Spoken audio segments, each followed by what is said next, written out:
Resep sayur hijau Palembang cuma 6 bahan. Ini dia bahan-bahannya.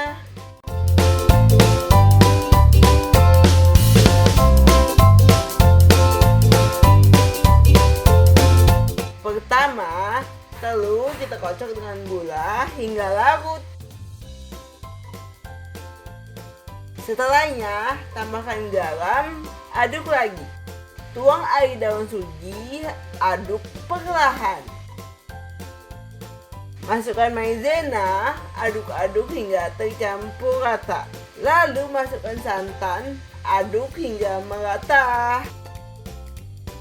Setelahnya, saring larutan srikaya. Pastikan nggak ada gumpalan ya. Masukkan larutan adonan srikaya ke dalam wadah kecil-kecil. Lalu kukus selama 15 menit hingga mengeras. 15 minutes later. Finally, it's done. Sayur Palembang siap untuk disajikan. Dan inilah dia sayur Palembang. Lembut dan manis, cocok banget buat teman buka puasa.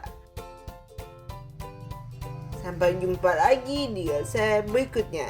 Jangan lupa like, share, dan subscribe channel YouTube Mozania ya.